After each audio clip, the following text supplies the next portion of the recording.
hoje a proposta, né, é apresentar o percurso para a construção de uma rede intersetorial de cuidado à mulher em situação de violência aqui no município de Capão Bonito.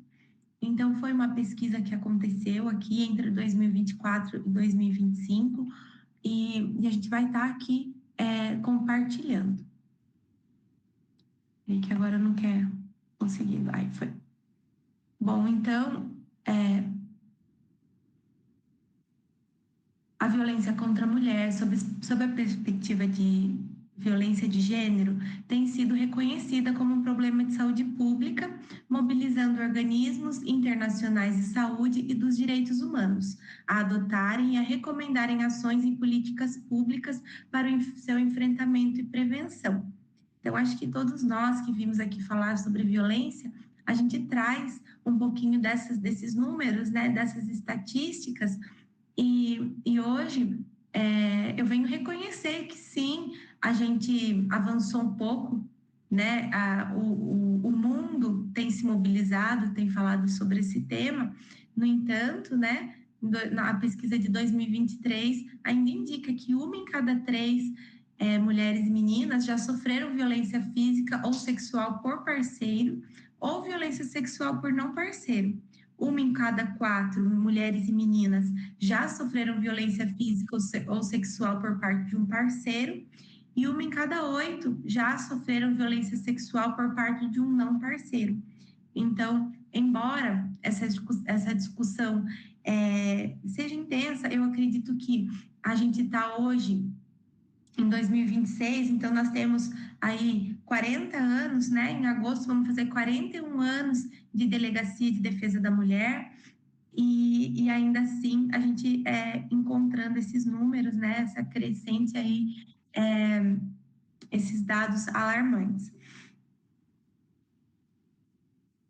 Demora um pouquinho para mudar, né?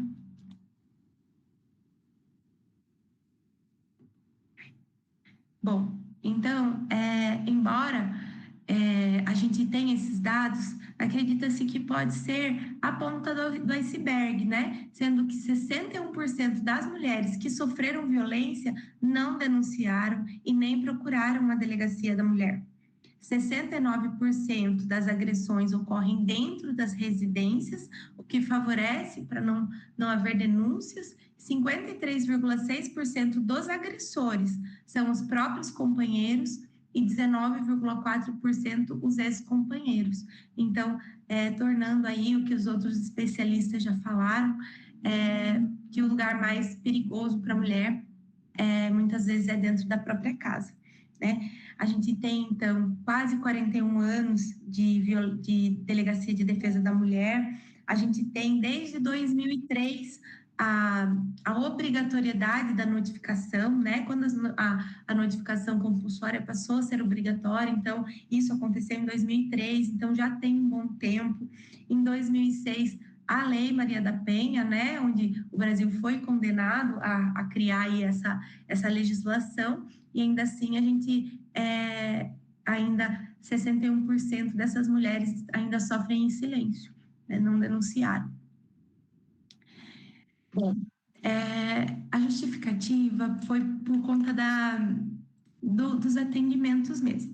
Então, trazendo um pouco aqui para a nossa realidade, como a Karina falou, sou enfermeira do SUS, da assistência, embora hoje atue também na gestão, mas ainda me mantenho nos plantões, que é o que eu acredito que traz esse embasamento, essa vivência, essa prática, é rica também para as pesquisas, né? Acredito que a gente trazer os dados, conhecer, estudar é muito importante, mas sentir na prática o outro lado também traz para a gente essa sensação de pertencimento e vontade, né, de estar procurando soluções para os nossos problemas reais. Então, atuando na atenção básica, atuei primeiramente, né, meu primeiro emprego, assim, que formei, de forma achando que vai salvar o mundo, né, enfim, já caí na psiquiatria, né, meu primeiro emprego que eu consegui foi na psiquiatria, trabalhei no CAPES, 2 anos, e lá já comecei a me deparar com pessoas vítimas de violência, depois, através de chamamento de concurso público, na estratégia saúde da família, 5 anos no município vizinho, e me deparando com situações de violência, e depois aqui, voltando aqui para esse município, mais 5 anos numa estratégia de saúde da família, me deparando com diversas situações de violência e um sentimento muito grande de frustração, né? Frustração porque atendo, ouço, notifico, faço curativo, tiro ponto, faço a minha parte como enfermeira. Mas e aí? E aí, tchau, boa tarde, seu retorno é tal dia, né? Então, assim, isso era muito frustrante para mim enquanto profissional e me atendo ali àquela área, né, da atenção básica, aquela população inscrita. No ato da pandemia, fui transferida para estar conduzindo, apoiando e trabalhando no setor de vigilância em saúde. E nesse setor, como a gente tem aqui uma cidade do interior, que depois eu vou descrever para vocês, nessa cidade, a vigilância acaba por fazer também alguns atendimentos.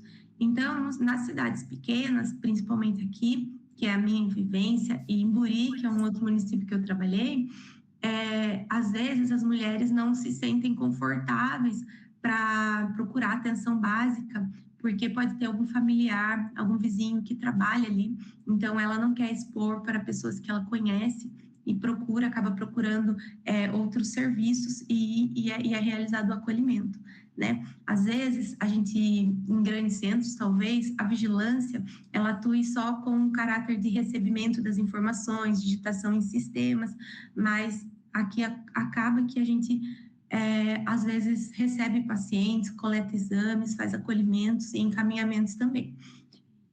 Ao começar a trabalhar ali no atropelamento da pandemia, começamos, assim, receber mulheres que tinham sido principalmente vítimas de violência sexual, que vinham para a vigilância falando, olha, eu preciso fazer alguns exames, me mandaram aqui.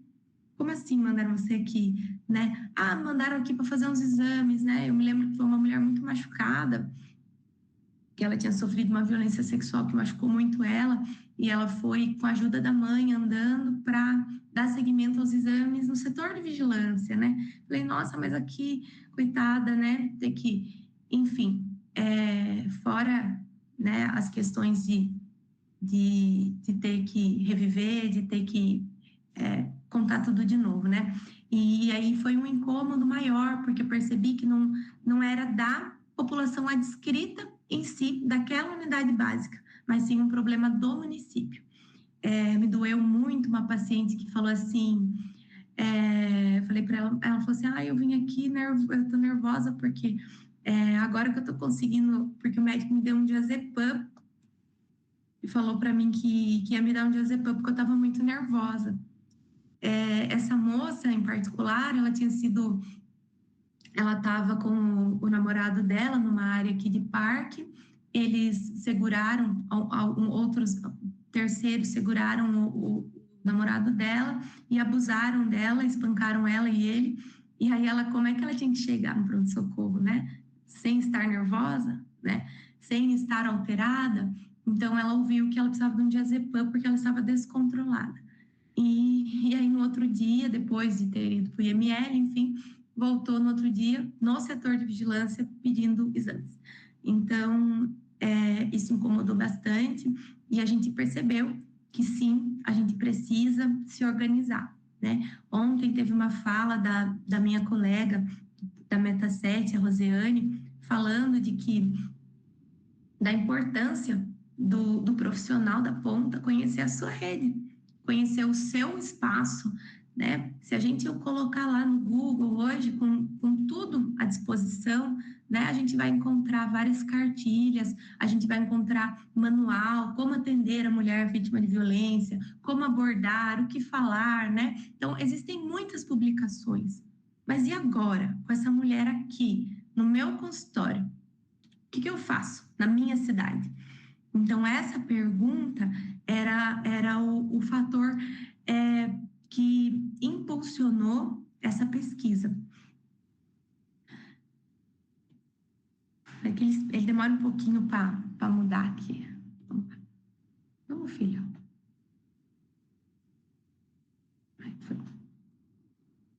Bom, então o objetivo geral foi construir e ativar uma rede intersetorial de assistência e cuidado integral para mulheres em situação de violência dentro do município de Capão Bonito. Então, quem é Capão Bonito, né? Que município é esse? Acredito que, não sei se tem alguém que conheça, mas é longe, escondido, da capital, né? Então, essa é a minha cidade, essa é conhecido pelo berço do Rio Paranapanema, porque é banhado pelo Rio Paranapanema, e a gente fica entre dois parques estaduais, que é o Parque Estadual Intervales e o Parque Estadual Carlos Botelho. Então, o clima aqui é muito ameno, é muito gostoso. Fica a 222 quilômetros da cidade de São Paulo. Então, se você pensar aqui em distância, não é tanto, mas quando a gente chega até perto de São Paulo, a gente não consegue muito se locomover. Então, vai umas 4 horas aí para a gente conseguir chegar. Temos 47 mil habitantes e somos o 5º maior município do estado de São Paulo em extensão territorial. Então, temos uma ampla área agrícola, né? Temos muita zona rural e a gente tem equipes de saúde da família também que se espalham aí nos lugares mais longínquos, né? Para a gente ter uma noção assim de quanto é longe, isolado, a gente tem pessoas que para vir para a cidade não tem nenhum tipo de transporte, custa R$ 200 por pessoa para vir, né? Se vir a mãe e o filho, são R$ 400, ou seja, as pessoas não vêm, né? Então, a gente tem aí uma dificuldade de acesso relacionada ao tamanho do nosso município. Aí é um município do interior, pequenininho, só 47 mil habitantes. Sim, mas em extensão territorial, somos o 5º maior do estado. Somos conhecidos também como Portal da Mata Atlântica e a fonte de renda principal, produção de grãos e comércio. Então, para quem gosta de turismo ecológico, cachoeira, caverna, esse tipo de passeio, é aqui na nossa região. A gente tem bastante opções aí de turismo ecológico e o clima aqui é muito agradável, favorece a produção de grãos, porque geralmente não temos problema com seca, como temos esse parques, então aqui sempre chove, o clima é calor, mas não se compara, né? Eu lembro que na experiência, quando a gente vai para outros municípios, a gente vai cheio de blusa, chega e vai tirando, porque aqui é um pouco mais frio do que a região. Vocês veem que hoje vocês estão tudo aí de manga curta, eu estou aqui de manga longa, né? Embora a gente seja um município muito pequeno, a gente é cercado por outros municípios menores ainda, e acabamos por ser referência desses municípios. Coloquei esse mapinha aí para vocês verem ali, por exemplo, Ribeirão Grande. Ribeirão Grande ele é um município de 8 mil habitantes. Então, a gente tem 47, mas a gente também cuida de Ribeirão Grande, que tem 8. Né? A gente também, às vezes, apoia Guapiara, que também é um município também de 12. Então, a gente, mesmo sendo pequeno, ao ponto de vista de outros, nós somos grandes também. Como estratégia, a gente utilizou a pesquisação. Então, né, a pesquisação, ela já é, né, conhecer a realidade. Como estratégia da pesquisação, foram a organização, mobilização, sensibilização e conscientização. Baldissera define a pesquisação como um pesquisador que se aproxima dos participantes, apontando os aspectos teóricos, metodológicos, estimulando que os participantes cooperando com a construção de um projeto coletivo. Bom, aqui a gente compreendeu que conhecer a realidade, estar inserido dentro da rede, já favorece, né, esse tipo de metodologia. Apesar de outras etapas do processo de pesquisa, como a pesquisa bibliográfica, que também foi importante, a pesquisa acadêmica em si, a busca de legislações que também fizeram parte da pesquisa, a principal foi essa metodologia, e uma metodologia de construção coletiva, visto que a gente não tinha possibilidade de usar grandes recursos, né? A gente não estava trazendo uma Casa da Mulher Brasileira ou uma Casa Rosa ou nada que fosse depender de grandes políticas ou de recurso financeiro público, né? Então era ali era um momento mesmo de reorganização. Existiu, então, a etapa exploratória, onde foi feita uma revisão de literatura, até para estar embasando as discussões, para estar trazendo conhecimento, tanto para a pesquisadora quanto para o grupo, né? O que pode, o que está dentro da lei, o que tem aí de novidade. Também foi feita uma busca nas leis municipais. A gente tem, sim, algumas leis municipais que citam alguma coisa sobre a violência contra a mulher, então a gente foi buscar aí, junto à Câmara Municipal, quais são essas legislações, os registros de internet dos serviços municipais, que foi principalmente eventos, palestras, quem é que estava mexendo com isso, né? Pesquisando nas redes sociais mesmo dos serviços.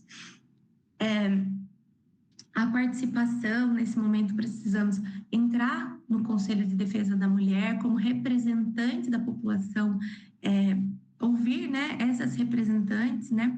O Conselho de Defesa da Mulher, ele não existia, foi criado em 2023, então foi bem recente, e aí foi possível que essas mulheres, né, também participassem como representantes da população, dando aí as suas sugestões, as suas contribuições para a construção do trabalho. E foram também estudadas experiências de outros municípios, né? Então, como é que aqui na minha região os meus vizinhos cuidam desse setor, né? A gente, em grandes municípios, existem setores específicos para isso, mas quem não tem setor específico, como é que se vira? Como é que cuida, né? Ou não cuida, né? Então, foram necessárias também visitas técnicas aqui na nossa região. Uma das visitas técnicas, essa foto autorizada, foi uma visita ao Centro de Referência da Mulher, que se chama CRAM, fica aqui na cidade de Itapetininga, que fica a 60 quilômetros aqui. Fomos recebidas lá, sempre levando outras pessoas que integravam a pesquisa, né, para participar junto, para compreender junto qual que era a proposta. Então, sempre com esse cuidado de construção coletiva, né, de convite. Uma dessas pessoas que está na foto era, na época, a presidente do Conselho da Defesa da Mulher. A outra, ela é uma representante da Secretaria do Desenvolvimento Social, que também precisava estar muito engajada nesse projeto. Então, sempre que marcar, né, uma visita técnica, convidar para o grupo, olha, vamos lá, vamos conhecer, vamos ver como é que funciona, e agendando previamente, sempre fomos muito bem recebidas pela equipe, que nos mostrava assim, o fluxograma, como é que lá funciona, como que recebem um caso, como que direcionam, né? Também visitamos o Centro de Referência da Mulher, que é o CEREM, em Sorocaba, tiramos foto de tudo, da estrutura, vimos que eles têm uma salinha para brinquedoteca, para as crianças ficarem à parte, enquanto a mãe consegue conversar com mais sigilo. Vimos que eles têm oferta até de roupas, no caso da mulher que saiu ali de forma inesperada do lar, o cuidado que eles têm com cada detalhe. Fomos também recebidas, essa da selfie aí, a nossa querida assistente social do EMULT, a enfermeira da Casa da Saúde da Mulher aqui do meu município também. Fomos sempre aí angariando os parceiros para conhecer os serviços e ficar com vontade de montar um aqui no nosso município. Como parte também da estratégia do trabalho, foram realizadas entrevistas individuais com mulheres que já passaram por alguma situação de violência. Então, foi um momento delicado, foi gerado esse convite, né? Esse convite foi disparado por WhatsApp nos status e foi alocado em alguns murais de unidades básicas. Então, as mulheres que tinham interesse, né, poderiam entrar em contato por aquele WhatsApp, e aí a gente marcava na unidade básica de saúde mais próxima, tudo dentro depois da aprovação do comitê de ética e também após a assinatura do termo de consentimento, com a garantia de sigilo da identidade das vítimas, foram realizadas, então, até esse momento, que esse projeto ainda está agora, a gente ainda está agora trabalhando um outro artigo só sobre as entrevistas, porque foi uma experiência riquíssima, mas nesse momento do projeto foram ouvidas 6 mulheres, participantes da pesquisa que se ofereceram para dar aí os seus depoimentos e nos ajudar a construir essa rede. Bom, na organização e análise dos dados foi assim, bem simples, foi uma roda de conversa, né? Na verdade, foram 5 oficinas, né? Mais ou menos uma modelo de oficina, a outra mais roda de conversa, e a gente foi fazendo como se fosse informal, para que a gente conseguisse chegar a um consenso. Bom, no primeiro momento, né, a gente sentou e definimos, né, quem seriam os principais atores dentro do município que poderiam ser relevantes para esse cuidado, através dos achados da fase exploratória, né? Então, vimos como os outros municípios cuidam, o que a gente precisaria, e começamos a emitir convites, né, para uma participação em uma primeira reunião, a fim de tentar, né, começar a construir o cuidado à mulher em situação de violência no município de Capão Bonito.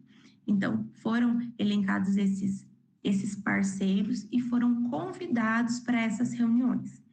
Na primeira reunião, então, foi apresentado o projeto, falei dessa justificativa, essa justificativa que acabamos de conversar aqui, e trouxemos o convite para que cada integrante dissesse do seu diagnóstico.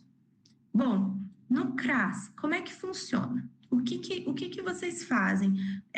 Existe algum trabalho para mulheres em situação de violência? E aí o representante do CRAS, né, integrante ali do grupo, explicava. Aí, bom, e na Santa Casa, e na atenção básica, e no CREAS, e na Secretaria de Educação. Então, cada um começou a contar um pouquinho do que fazia.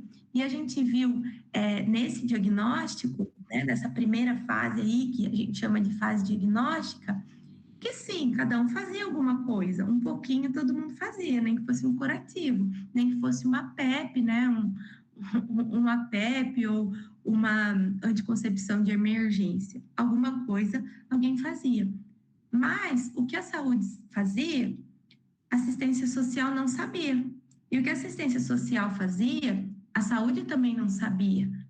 A Secretaria de Educação também não sabia e também tinha medo de mexer com esse assunto. Então, cada um trouxe aí o seu diagnóstico, pode falar da sua realidade, de como que ele e sua equipe veem e o que fazem. Foi uma experiência muito rica, e aí saímos dessa reunião com o compromisso de cada um, então, agendar junto com a sua equipe e construir melhorias, né? Bom, então na Santa Casa é assim, mas como é que eu consigo melhorar? Quais são as possibilidades de cuidado dentro do hospital, né? Será que existe alguma alta responsável? Será que a gente pode? Será que a gente não pode? Será que a gente fere a Lei Geral de Proteção de Dados ou não? Como que a gente pode fazer para isso não acontecer? Será que a gente subnotifica? Será que a gente notifica? Como é que está funcionando lá dentro? Então, cada representante de cada setor foi levar, né, saiu com a tarefa desse primeiro encontro, de discutir com a sua equipe como é que ia ser, né, todos os representantes. E aí foi marcado aí esse segundo encontro, né? O segundo momento foi muito animador, a gente viu o quanto evoluiu, depois nos resultados vocês verão também, mas assim, a OAB, que chama Casa do Advogado, né, o quanto eles se estruturaram em pouco tempo, o quanto cada um pôde trazer realmente o seu melhor nessa segunda reunião. Assim, bom, então sentei lá com a minha equipe, a gente consegue isso, a gente consegue aquilo, a gente consegue assim, a gente consegue assar. Então trouxeram para nós e aí ficamos, né, ali na experiência da pesquisa de escrever, colocar no papel o que cada setor poderia colaborar e começar a sistematizar esses dados, né? Partimos para a terceira etapa, com as entrevistas, né? Foram realizadas as entrevistas, foram ouvidas as mulheres, dada a toda a questão ética, foram condensadas os principais achados das entrevistas, e na terceira reunião, né, foi apresentado o que a gente tinha sistematizado daquela segunda reunião e o que eram as expectativas das mulheres, quais foram os achados nas entrevistas, a partir das escutas. E aí, nessa terceira reunião, foram, então, modificados, trazidos sugestões, e a gente foi adaptando e fazendo ajustes, e ficamos de colocar tudo isso no papel para um quarto encontro, né? O quarto encontro aconteceu também nesse formato informal, levávamos chocolate, cafezinho, discussão, cada membro importante, cada membro podendo falar, não foi em nenhum momento nada impositivo nem taxativo, tudo foi construção coletiva mesmo. E aí, nesse quarto encontro, a gente apresentou aí a versão que tinha chegado, né? Foram solicitados novos ajustes, e aí ficou para um quinto encontro. Nos ajustes, a gente apresentou a versão final do protocolo, como ficaria, o que conseguimos avançar, e o que foi muito interessante também, que nesse quinto encontro já tinham sugestões de planos futuros, né? Então, olha, nós não temos nenhum serviço de acolhimento, como que a gente podia fazer? Então, o grupo já começou a sentir vontade de melhorar, né? Vontade de buscar soluções para os problemas que a gente ainda não tinha conseguido resolver. Partimos do princípio que precisávamos estar fazendo o enfrentamento, né, à violência contra a mulher no município de interior, e precisaríamos, então, atacar aí as três frentes. A prevenção primária, que se refere à população em geral, com foco nas causas primárias da violência doméstica, relacionadas à desconstrução da visão estereotipada dos papéis sociais entre homens e mulheres, que normaliza a violência como aceitável ou tolerável, né? Como sugestão, ações nas escolas, parceria com o programa Saúde na Escola, né? Para a gente estar desde a infância desconstruindo essa cultura machista que a gente que nos foi imposta. Como prevenção secundária, então, para pessoas que estão em situação de risco de sofrer ou de praticar violência, intervenção precoce ou imediata após a violência, a fim de se evitar a escalada da violência. Eu deixei o E aí, mas era a prevenção de feminicídios. Então, aí a gente também considera o papel primordial da atenção básica, né, e dos agentes comunitários de saúde, que conseguem estar aí numa situação privilegiada, considerando o vínculo, a frequência em que tem contato com essas pessoas, então ali conhecendo a realidade, conhecendo a cultura, conhecendo a rotina, porque às vezes a gente sente aqui, dependendo, né, do público em que trabalhamos, se a gente for, por exemplo, uma população rural, afastada, né, às vezes as pessoas entendem que sim, é tolerável se a mulher não cuidar bem da casa, ou se a mulher não fizer a comida no horário, ou se estiver mal feito, né, que o marido tem direito de achar ruim, ele tem direito, porque, poxa vida, se ela tivesse feito as coisas direito, não ia chegar nesse ponto, né? Então, essa desconstrução e essa identificação de quem são essas pessoas de risco também também coloca a atenção básica um papel importante na detecção dessas situações, no chamamento para uma ação aí de roda de conversa, ação educativa, preventiva, para a gente estar aí fazendo esse enfrentamento. E a terciária, que é a resposta, né? Que às vezes não depende tanto do serviço de saúde, né? Que seriam intervenções para mitigar as consequências da violência, como, por exemplo, programas de apoio à vítima, responsabilização do autor e outras atitudes que tenham finalidade de prevenir em longo prazo a reiteração da violência e suas consequências. Então, para a gente, de fato, conseguir alcançar os 3 níveis de enfrentamento, não tem como a gente fazer sozinho, né? A gente precisa de uma rede, a gente precisa de todo o poder público e do poder judiciário e também da defensoria, né? De todos os setores conversando para que a gente consiga contemplar esses 3 níveis de enfrentamento.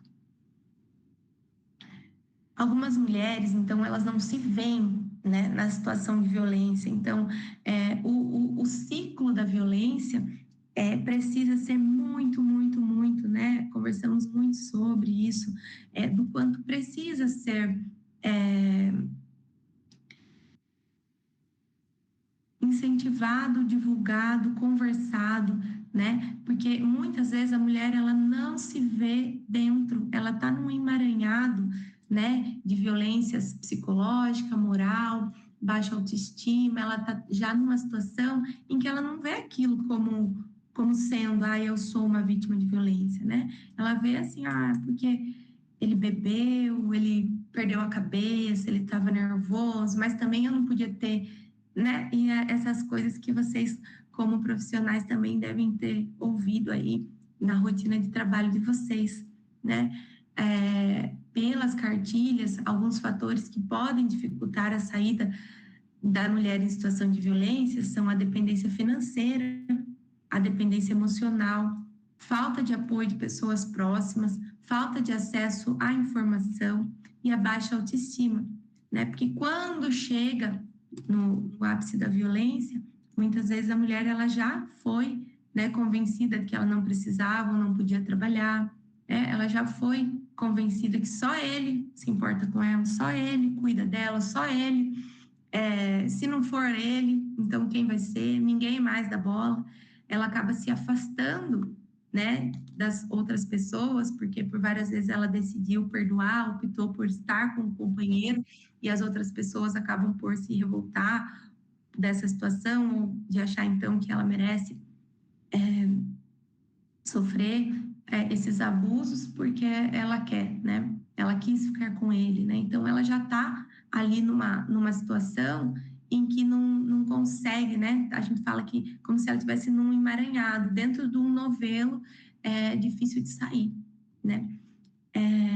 Como já está também em outras aulas, né? Que há aí um aumento da tensão, acho que essa roda saiu ao contrário, era que eu colei a figura, um aumento da tensão, começa a ficar estressado, até chegar ao ataque violento em si, e depois arrependido, um homem ou um abusador que nunca mais vai fazer, que manipula toda uma situação e fica por um tempo sendo aí o melhor marido do mundo até que tudo se repita e até que as coisas se agravem ao ponto da vítima já não conseguir mais responder. A importância dos cuidados primários e especializados em saúde. Foi aí resultado da parte da pesquisa bibliográfica, alguns achados que, embora ficaram aqui no slide um pouco extensos, né? A gente sabe que no modelo de slide deveria ter ficado menor, mas de suma importância esse estudo de Gregory, que revela que mulheres, antes de revelarem situação de violência, podem procurar cerca de 7 a 8 atendimentos, sem serem abordadas diretamente quanto à situação de violência. Nesses casos, é usual que sejam consideradas hiperusuárias do serviço de saúde, sobretudo da atenção básica, sem a suspeição do motivo real da procura frequente. profissional, né, não tiver sensibilizado, né, nesse tema, às vezes a gente, quem já trabalhou ou trabalha, né, na atenção primária à saúde, ou em pronto atendimento, em hospital, talvez até no serviço social, vê, poxa, mas ela de novo, e aí você tá com aquela fila e aquela pessoa de novo, mas um dia é dor no braço, outro dia é dor de cabeça, outro dia é insônia, e ela não é, de repente, cuidada na sua real necessidade. Então, novamente, na semana que vem, ela volta poliqueixosa e podendo ser considerada aí uma hiperusuária, talvez sendo até encaminhada para a psiquiatria, ou desperdiçando recursos do SUS, fazendo exames e tratamentos desnecessários, né? Estando sujeita, de repente, a uma iatrogenia, né? Uma consequência de uso de medicamentos que ela não precisava por queixas que ela até tinha, mas não eram a causa do seu problema. E traz também aí uma frustração para o profissional, que, poxa, ela já veio de novo, já investigamos, já pedimos exames, já cuidamos, mas não conseguimos resolver o problema dela. Ela ainda está doente, né? Então, existe esse detalhe aí para essas mulheres, né? Você já pensou, você está frequentando um serviço, queixando de outras coisas, gritando por dentro para querer ser cuidada, mas não poder falar a verdade, né? Considerando aí a, a nossa ampla extensão territorial, recentemente tivemos um problema de uma moça em situação de violência que fez a parte dela no tocante à denúncia, né, se separou, pediu a medida protetiva e mora num bairro, num cômodo cedido, num bairro bem distante, que dá mais ou menos 1 hora. Desse bairro custa R$ 150 para vir para a cidade por pessoa, e ela está vivendo hoje uma renda de Bolsa Família de R$ 600 num cômodo cedido na zona rural. Ela comparece, então, para a equipe de saúde da família, pedindo um remédio para dormir, relatando que ela não consegue mais dormir porque ela tem a sensação de sufocamento, porque algumas das vezes ela acordava sendo sufocada durante a noite. E aí, o médico da estratégia de saúde da família falou assim: eu não gosto de manejar psicotrópico, vou te encaminhar para o psiquiatra. Veja, se ela tem que pagar R$ 150 para vir na cidade para agendar, né? Mais R$ 150 no dia da consulta. Mais 150. Então, assim, a atenção básica precisa estar preparada para manejo de casos, considerando a vulnerabilidade, a territorialidade, em que contexto essa vítima, essa mulher, né, está precisando de tratamento. Mas você está questionando a conduta médica? Não estou questionando a conduta médica, eu estou questionando o que a equipe pode fazer para colaborar com essa mulher nesse sentido, né? A gente existe aí de repente uma assistência farmacêutica em que a gente pudesse trazer opções para esse médico, para que ele possa escolher dentro da cartilha alguma possibilidade ou não, né? A gente pode ofertar de repente um serviço remoto para ela de telepsicologia pela prefeitura, ela tem acesso à internet ou não. Então, a equipe precisa estar atenta que não é todo mundo que é igual. Não é todo mundo que vai estar dentro da cartilha e que vai conseguir fazer as coisas conforme a gente quer que ela faça, né? Se a gente trabalhar dessa forma prescritiva, a gente não consegue, de verdade, de fato, ajudar.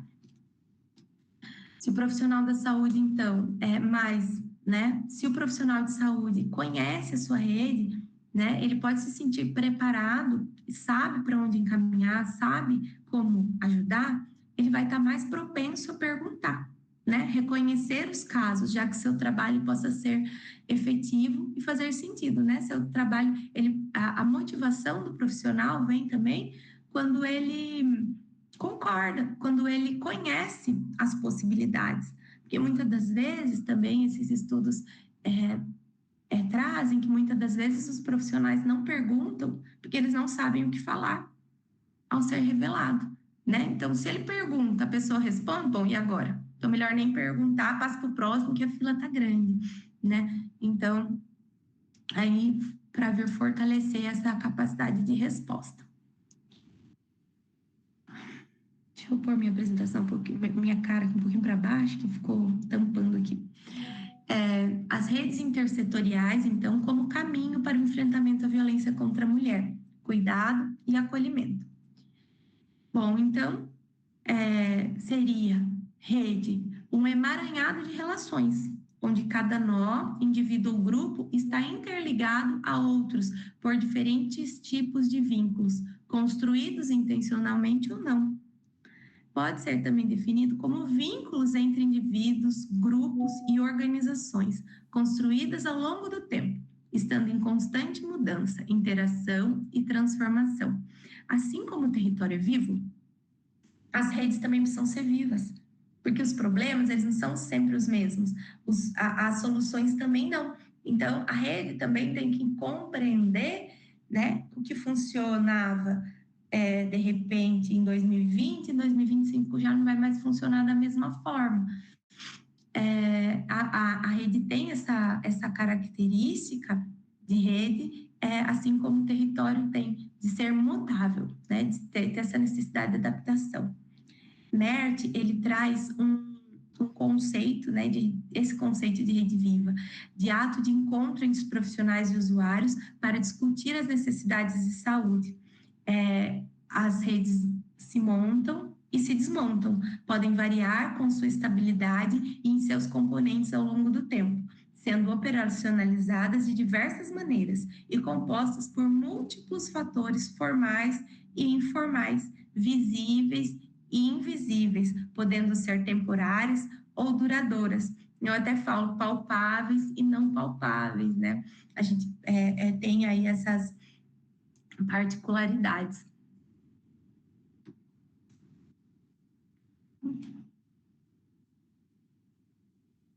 Bom, dentro dos resultados, então, que eu já falei um pouquinho, elencamos, então, os principais atores, foram convidados, e os participantes, então, foram um total de 18 pessoas que participaram, sendo trabalhadores da assistência social no geral, eu digo CREAS, CRAS, Fundo Social de Solidariedade, Centro de Cursos de Formação que a gente tem, Secretaria de Educação, Segurança Pública, Defensoria Pública, Conselho Municipal de Defesa das Mulheres. Então, conseguimos reunir um grupo de 18 participantes para fazer essa construção.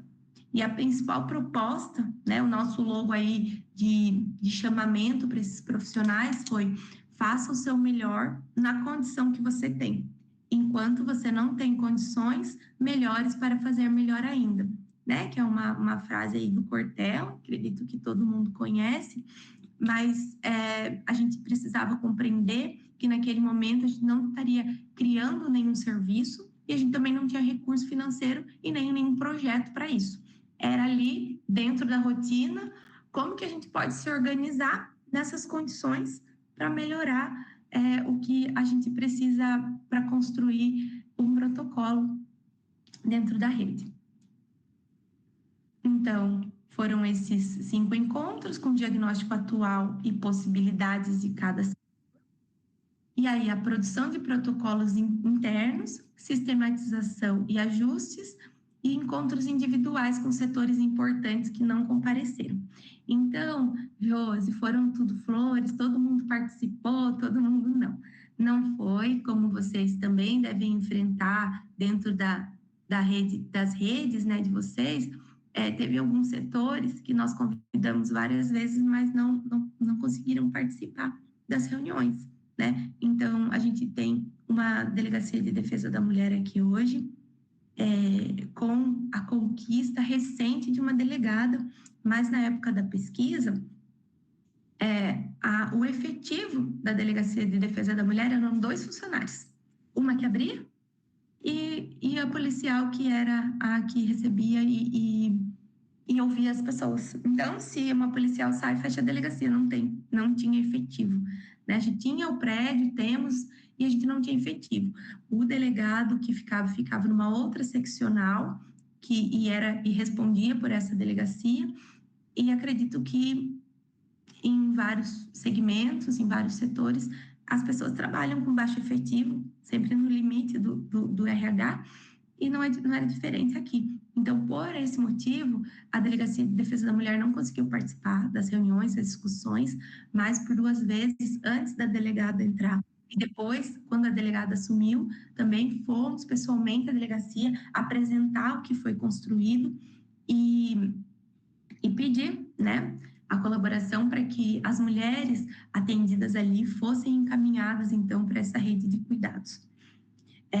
A promotoria também do Poder Judiciário também não compareceu, compareceu sim a assistente social do fórum, que trouxe aí até um processo formativo para a gente sobre a questão da doação legal, que foi muito interessante. Depois disso, a partir da atenção básica, a gente encaminhou 2 casos com sucesso de mulheres que não queriam fazer o pré-natal e conseguiram fazer a adesão ao pré-natal e cuidar até o final e doar depois através da doação legal a partir desse diálogo. Então foi muito, muito legal também o estreitar de laços com ela, com o assistente social do fórum, e marcamos depois uma reunião com a promotora também para explicar para ela o que a gente conseguiu construir, quais que eram os nossos sonhos futuros. Foi muito legal. Bom, então aqui foram os achados deixa eu ver como é que eu estou de tempo aqui. Os achados das entrevistas, né? Então foram entrevistadas as mulheres nessa faixa etária, entre 19 e 42 anos. Deixa eu ver quantas entrevistas eu coloquei aqui. 6 entrevistas, isso mesmo. A renda variável, né? A gente tinha mulheres, entrevistamos mulheres com ensino fundamental, médio, pós-graduação também entrou aí nessa pesquisa, foram as mulheres que apareceram. A gente sabe das estatísticas, né? Colocamos também no trabalho que as mulheres de baixa renda, de cor preta, estão mais suscetíveis, mas na nossa pesquisa apareceram também mulheres brancas, pós-graduadas, independentes financeiramente, né? Que nos traz também aí a confirmação de que a violência está aí em toda a nossa sociedade. Os principais achados, então, das violências, né, das entrevistas, né, foram sentimentos de desamparo e frustração com a impunidade do agressor. Então, uma das entrevistadas falou: o agressor faz o que faz e nada acontece. As pessoas, a sociedade precisam garantir à mulher o direito de viver. Eu preciso de um abrigo. E quando ele sair da cadeia, eu não sei o que vai ser. Eu tenho medo, ele acha que eu estou morta. Então, nesse primeiro caso, eu me lembro que essa entrevistada, ela estava internada porque os olhos dela estavam fechados, né? Devido à agressão, estava ainda muito inchada, ela ia ter alta a partir do que ela conseguisse voltar a enxergar. E ela falava isso. E aí, né? Ele fez tudo isso, ele não foi preso, e agora? Eu não tenho garantia de que eu vou viver. Eu preciso de um abrigo, eu preciso de uma garantia, porque eu vou sair do hospital, como é que vai ser, né? Esse segundo caso, que está aí como entrevistada 2, ela foi socorrida e foi levada para o hospital. E, como foi em flagrante, o companheiro dela tinha sido preso. Então, na cabeça dela, ela achava que ele pensava que ela tinha morrido. Mas uma hora ele ia sair da cadeia. E aí, como é que ia ser, né? Então, esse sentimento de desamparo, de insegurança mesmo, assim, foi bem presente nas entrevistas. Outro achado importante foi a escuta sobre olha, tá um errinho de digitação ali. Escuta e acolhimento em serviços de saúde e delegacias. A gente fica meio com pavor de homem na hora, sabe? Eu queria que uma mulher atendesse eu. Sei lá, não é por nada, mas a única coisa que a gente não quer na hora é um homem perto da gente. Então, sobre a possibilidade de a gente se organizar para as mulheres estarem mais à frente dessas escutas, pelo menos nesse primeiro momento, por conta dos achados da entrevista. A dependência financeira e o apoio insuficiente no trabalho para sair do ciclo da violência. Então, isso também apareceu, né? Se eu soubesse que eu e meus filhos não iam ficar passando fome e frio na rua, se eu tivesse essa garantia, eu tinha fugido. Teve vezes dele estar muito alterado e eu sair andando de madrugada com as crianças. Meu filho reclamando de fome e de cansaço. Eu andando sem rumo para a rua. O que eu ia fazer? Eu tinha que voltar. Essa mulher me emocionou muito, foi difícil escutá-la, porque ela chorava e eu também, porque, assim, eu ficava imaginando, né, ela com 3 crianças, andando de madrugada na rua, e os filhos falando, mãe, vamos embora, mãe, tô cansada, e ela tentando esperar ele esfriar a cabeça para entrar de volta para casa, né? Uma outra falou, eu só recebo R$ 600 do Bolsa Família, e eu não queria voltar lá onde eu moro. A outra entrevistada falava que ele tinha certeza que eu não ia largar. Ele falava: você depende de mim, você precisa de mim, ninguém vai ajudar você. A outra entrevistada dizia: esses R$ 900 me ajudam muito, mas com 2 crianças não dá para nada. E a outra, que tinha uma renda maior, disse assim: ele fez um monte de empréstimo no meu nome. Meu salário vem pela metade, mas para a sociedade ele é o riquinho, filhinho da mamãe e do papai. E eu aqui toda endividada. Então, aparentemente, né, era uma família de uma boa renda, de uma classe média, mas na verdade mesmo ela era toda endividada, cheia de empréstimo, com a renda comprometida, o que aprendia mais ainda nessa situação de não conseguir sair dali. A interferência da igreja apareceu na entrevista, né? Eu vou ler para vocês esse depoimento. Eu sempre fui de dentro da igreja, sabe? Aí eu contava para as irmãs o que estava acontecendo, o que ele fazia. Aí elas falavam: joelho no chão, irmã, ore mais, jejue mais. O seu casamento não é abençoado porque você vive no pecado. Nesse caso, ela era amaziada, né? Então, não casou na igreja. Aí eu cheguei a casar, eles prepararam tudo para mim e eu entrei na igreja chorando, jurando para mim mesma que era a última chance. Não deu uma semana depois disso, ele trancou nós de novo. Ficamos 12 dias passando fome. Eu lavava as fraldas descartáveis porque eu não tinha mais nada. Um vizinho abriu para mim porque a gente ia morrer de fome lá. Então, para a igreja, nesse contexto dessa mulher, ela vivia no pecado porque ela não era casada, né? Não era abençoada aí na igreja. Então, prepararam toda a comunidade ali, um casamento para ela, uma festa. Ela falava, parecia que estava sendo tudo preparado por Deus para mim ali. E que a partir daquela bênção tudo ia dar certo, né? Então, era ela que estava errada, era ela que precisava rezar, era ela que precisava ajoelhar, era ela que precisava jejuar, né? E aí, esse esposo era um caminhoneiro e ele saía e mantinha ela e os filhos em cárcere privado, né? Por quantos dias ele precisasse ficar viajando. E ela ficava ali trancada com as crianças. Então, era dessa forma que ela vivia.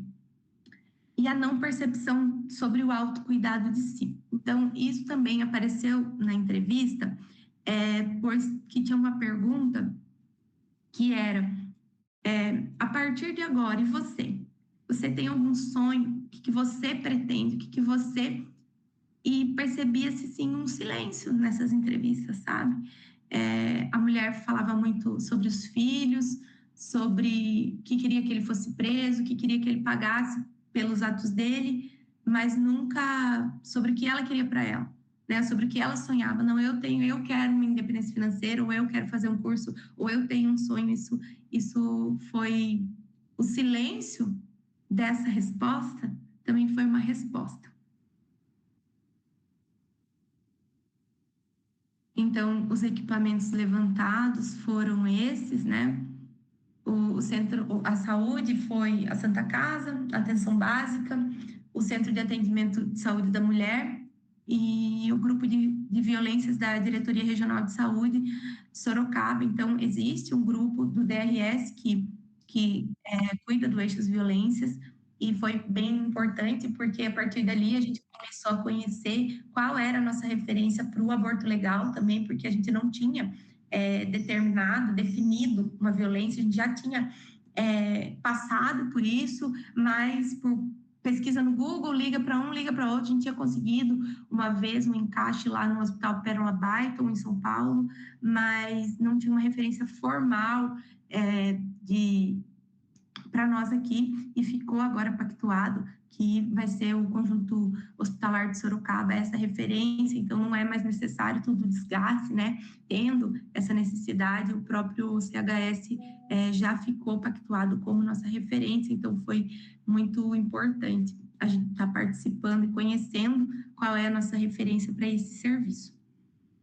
Dentro do serviço social participou o Centro, o CRAS, o CREAS, a Casa Abrigo Raio de Sol, que era um abrigo de inverno. Essa casa é montada aqui somente no inverno, não temos albergue, não temos, graças a Deus aqui, quase não temos população de rua, né? A gente, na última estatística, tínhamos 2 pessoas apenas em população de rua, em situação de rua mesmo. As demais pessoas que ficam em situação de rua, todas têm casa, têm família, e sabem, têm ainda o vínculo, optam por ficar na rua, mas todo mundo foi rastreado pelo serviço social, então não comportaria aqui um albergue ou uma casa assim, por conta de a gente não ter esse público, não ser um grande problema aqui no município. O Centro de Capacitação e a Casa do Empreendedor, ali ele concentra o SEBRAE, concentra vários cursos e várias, o PAT também, né, para encaminhamento para o mercado de trabalho, também participou das discussões da educação, uma representante da Secretaria Municipal de Educação, da Segurança Pública, a Delegacia de Defesa da Mulher, que não foi, mas nós fomos até eles, e a Guarda Municipal, que também é nova aqui no nosso município, participou também. A Casa do Advogado foi muito importante, que é a OAB, que presta assistência jurídica gratuita para todas as mulheres, e a sociedade civil foi representada pela DDM, Conselho da Mulher Empreendedora, Igreja Adventista e Instituto Avon. E o setor de comunicação da prefeitura para estar fazendo essa divulgação, postagens, para que as mulheres possam conhecer os serviços. Então, o que a gente não tem também foi levantado. E o que a gente conseguiu evoluir criando esse protocolo, né? Então, nas unidades básicas de saúde não existia nenhum tipo de protocolo e nem conexão com outros equipamentos. Como que ficou? A gente criou um protocolo interno, formação para notificação, a importância da notificação compulsória, cuidados de saúde física e psicológica, planejamento familiar para prevenção de IST, planejamento familiar, prevenção de ISTs, direcionamento para o CREAS. Então, depois que a gente faz o serviço de saúde, da nossa parte física também, hoje a gente tem a oferta de terapia, acesso ao psicólogo por telemedicina, para que a mulher se sinta mais segura. A gente tem bastante adesão a esse serviço, que é um aplicativo pago pela prefeitura, e que a mulher faz a sua terapia online pelo celular dela.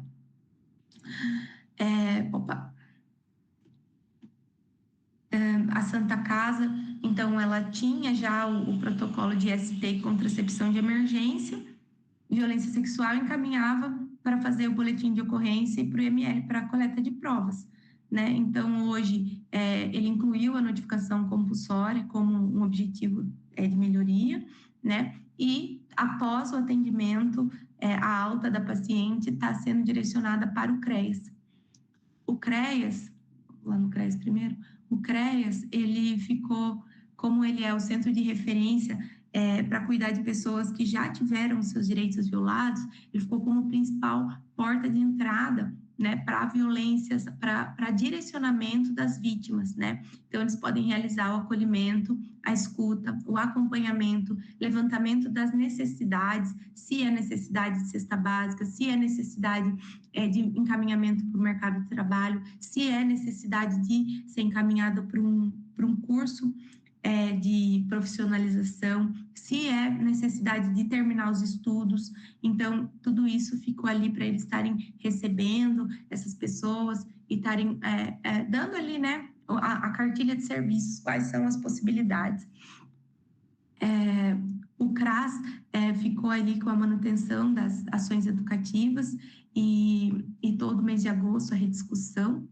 O Centro de Saúde da Mulher, ele não oferecia nada específico para esse público, mas agora existe uma prioridade, caso necessário, para as consultas ginecológicas, inserção de DIU e direcionamento para o CREAS. Não está aqui no protocolo, ainda no papel, mas a gente conseguiu, através de uma parceria com o vereador, a emenda impositiva para aquisição de 30 implanons no ano de 2026, e esse ano a gente conseguiu novamente, e a gente está priorizando aí o Implanon para mulheres em situação de violência, adolescentes em situação de drogadição e psiquiatria. Então, a gente ainda não foi contemplado com o Implanon do governo do estado, do Ministério da Saúde, mas a gente, com recurso próprio do município, conseguiu contemplar algumas mulheres com esse dispositivo de contracepção. O aborto legal, então, agora temos referência, coisa que a gente não tinha. O Fundo Social de Solidariedade, ele passou a ofertar vagas de curso de profissionalização para mulheres em qualquer tempo, porque antes era necessário aguardar vaga ou aguardar turma, estar inscrita no CAD único, tinha toda ali mas nesses casos a mulher em qualquer tempo ela pode estar ali escolhendo um curso de corte, costura, cabelo, depilação, que ela quiser ali dentro das possibilidades, vai ter a garantia dessa vaga, se ela estiver aí precisando para se reconstruir. A Casa do Empreendedor, direcionando para cursos de profissionalização e direcionamento para o mercado de trabalho também. Isso aí é uma situação complicada, porque a gente também não pode expor, né, essa mulher e falar o motivo que a gente está pedindo, mas ficou acordado dessa forma que quando o serviço social pedir, aí ele pode estar, de repente, ofertando aí uma realização de currículo, direcionando o currículo para as empresas, né? A Secretaria da Educação se comprometeu a implementar ações de prevenção primária, como a cultura da paz nas escolas, e encaminhamento ao serviço social, sem suspeição. Então, se houver alguma suspeição, eles deixaram claro que não se sentem seguros para estar abordando esse assunto, mas que as escolas todas hoje têm um assistente social. Então, estariam passando para essa assistente social essas suspeitas para que ela pudesse fazer aí um trabalho junto com a rede.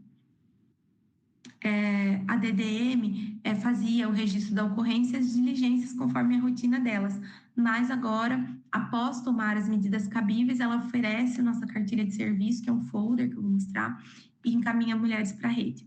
A Guarda Municipal não existia, é um serviço novo, não foi a partir do protocolo que foi criada a Guarda Municipal, já era um plano, né, aqui da Prefeitura, mas participou, ela pretende contratar 10% de vagas femininas, construir a sede, que ainda agora já começou, mas ainda não tem uma sede construída para isso, para conseguirem também as viaturas da Patrulha Maria da Penha, que já está sendo também pleiteado.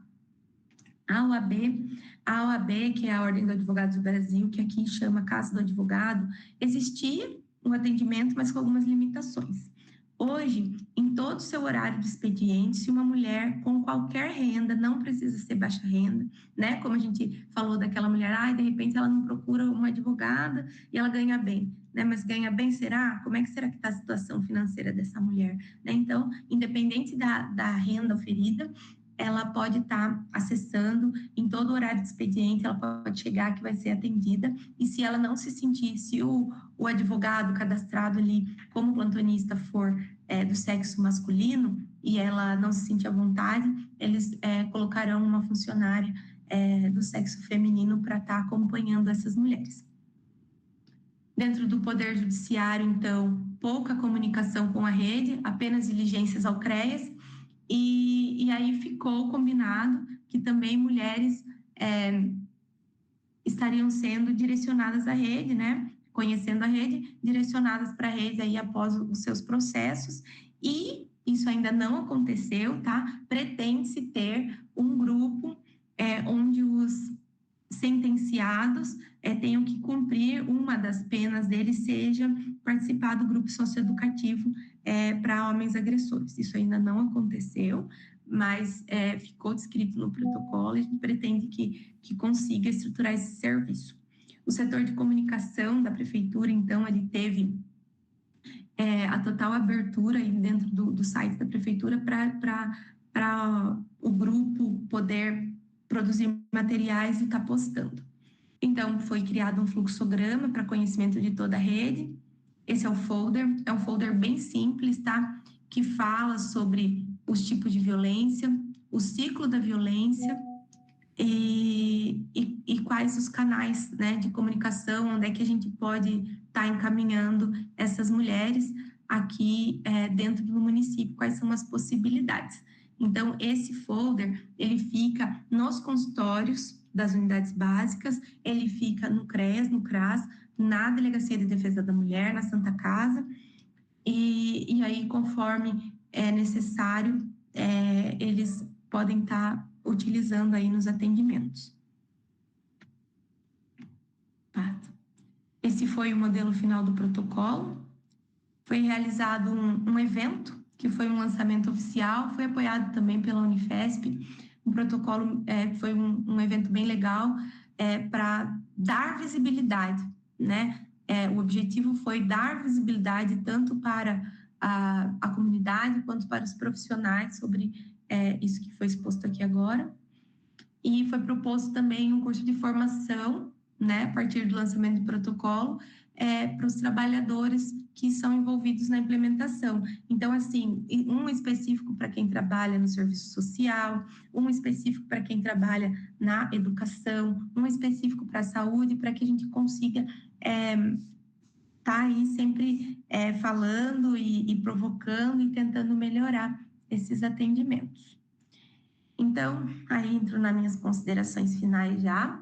No Brasil, embora existam políticas, legislações e diretrizes para o enfrentamento à violência contra a mulher, a implementação de redes efetivas ainda é desafiadora. Na experiência da pesquisa, proporcionar aos participantes a inserção de um processo de construção coletiva horizontal fez com que os membros se motivassem e se engajassem no processo de transformação da rede e de mudança na capacidade de resposta. Então, como foi uma construção coletiva, cada um falou, cada um opinou, cada um foi importante, eu acredito que foi mais fácil, porque, bom, não sei se você sabe como é que é funcionário público, né? Muitos funcionários públicos, mais um serviço, mais uma reunião, né? Então, quando viram que são eles os atores, ficou mais fácil de estar engajando mesmo essas pessoas. Falou, nossa, mas seu setor consegue isso, que legal. Olha como vocês avançaram. Então, eles mesmos começaram a trazer e se entusiasmar com os avanços que eles mesmos conseguiram produzir. Construir intersetorialmente um protocolo de cuidado e assistência à mulher em situação de violência foi um desafio, pois se fez necessário ouvir mulheres, elencar parceiros de diversos segmentos a fim de identificar quais são as necessidades dessas mulheres e o que os envolvidos na pesquisa podem colaborar para que esse cuidado se dê de forma integral. Considerando a necessidade de enfrentar os diversos tipos de violência, a construção do cuidado poderá impactar na vida das mulheres, prevenindo as consequências das violências e até os feminicídios.